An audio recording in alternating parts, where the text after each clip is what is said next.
Ağa Fərqə. Bəfərmə. Roza müəllim mübarək.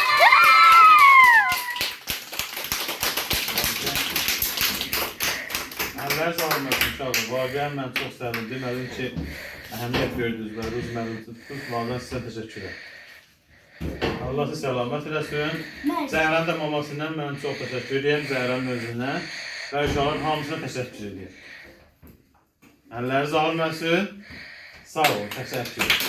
Evet, sağ olun, sağ olun. Vaqəən sağ olun. Gəlin uşaqlar özünüz olun. Ağa sən kəsəcəksən.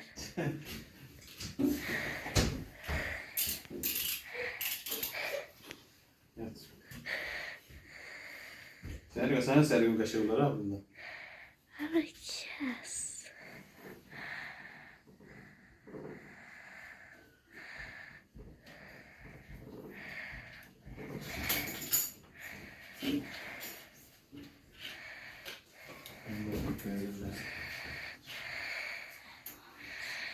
Bundan satmadın ki. Ya, neyse. Kaşıkından geçelim götür. Aferin.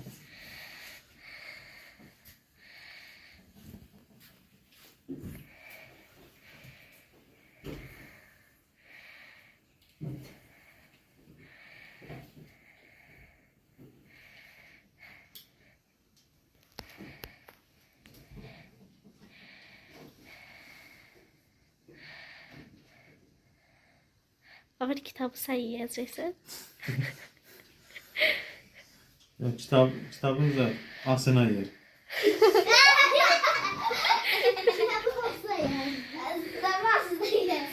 Ağa əvvəl gərək özün imtahan eləyəsən. Benim seni böyle duyun sen ben diye çıkıyor. Evet, sağ ol. Ha, şey.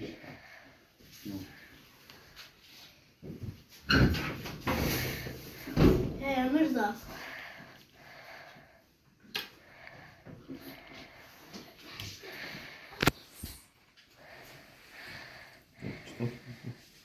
Bu kitabı sən ye. Bu muhkem bir şey mi?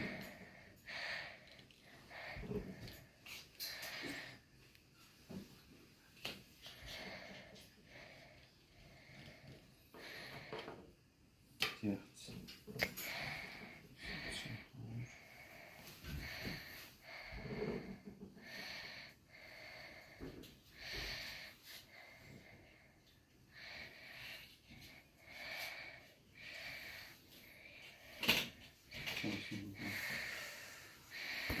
Yaxşı.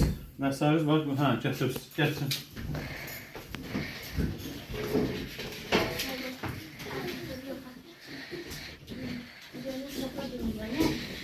Ağa yekəsini özümə gətirəcəksən. Bu ağa fərə özü üzdü.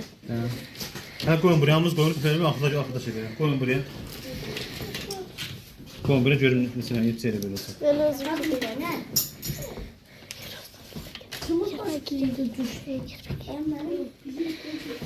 Evet, her aza koyun. Görüm ahıda.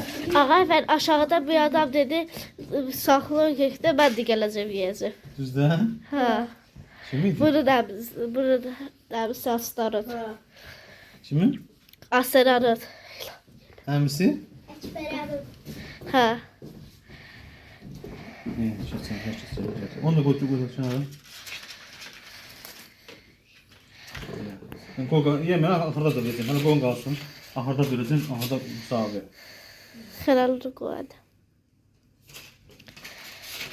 Bu mən balacasından götürüm. Ağa bir fərd. Yox, mən keçidi də öyrənəm. Ağa fərd yedi ama biz bunu sənə görə aldıq. Bunlar da elə. Gəl sən də gətir. Yaxşı, gətirin hamımız qoy buraya deyəm. Hamımız qoy buraya qoyacaq eləyim da. Bax ağa fərd o yekə səridi ya.